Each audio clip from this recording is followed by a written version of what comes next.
would you like to introduce your family to us today? I would. I'd love to. I believe that you know my better half, CB, and we have two children, Nick and Jennifer. Jennifer has Joe, her husband, and Jackson with us.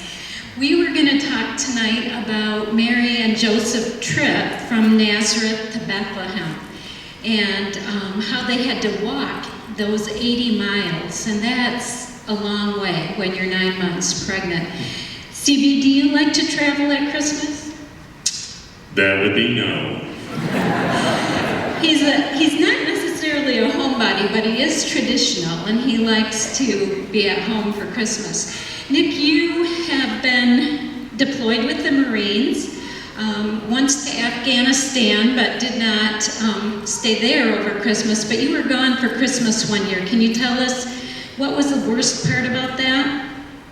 I think the worst part was being away from like family and friends. Obviously, the holidays are a time where you look forward to seeing especially your family.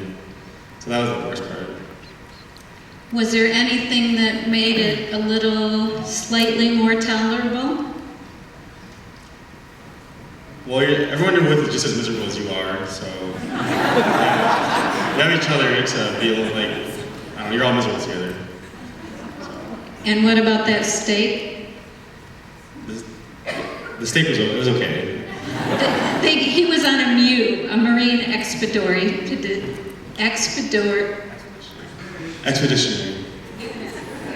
Unit.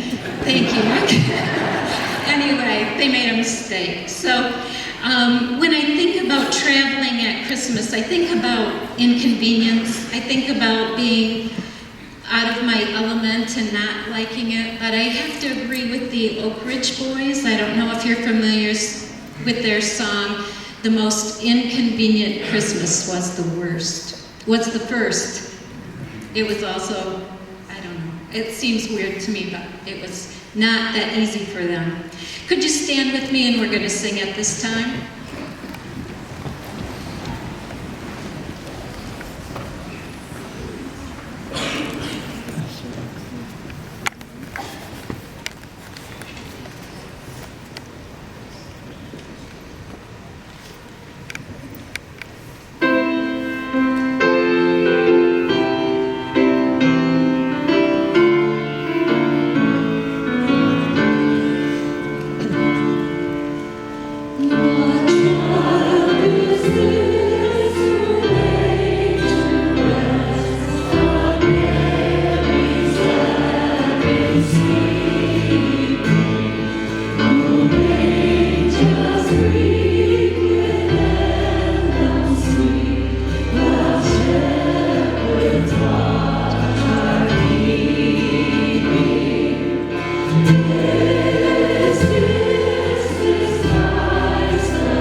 Barb, thank you for playing the piano.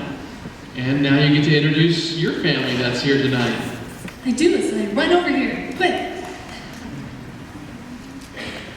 I'm thrilled tonight to have a large part of my family here. So my husband Jack, with my grandson Levi, my son-in-law Greg with little Elena, and my daughter Holly, and my granddaughter Lily. And then back here we have my grandson Logan and my granddaughter Katie. And we're going to talk about the birth of Jesus. And in our family this year, as you can see, we've had a baby born in August. And that's been such a blessing for our family. And at this point, Katie's going to read for us from John. Maybe.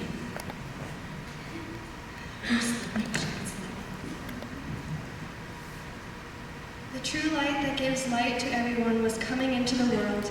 He was in the world, and through the world was made through him. The world did not recognize him. He came to that which was his own, but his own did not receive him. Yet to all who did receive him, to those who believed in his name, he gave the right to become children of God. Children born not of natural descent, nor of human decision, or a husband's will, but born to God. The Word became flesh and made his dwelling among us. We have seen his glory, the glory of the one and the only Son, who came from the Father, full of grace and truth. And part of what we as parents do at Christmas time is we teach our children about what Christmas is all about. So Holly and Lily are going to share what they've been learning about Christmas. Do you want to tell us why we celebrate Christmas? Because of the birth of Jesus, That's right. And who is Jesus' mom? Mary. And who is Jesus' daddy? God. And do you love Jesus? Yes. And why do you think, how do you know that Jesus loves you?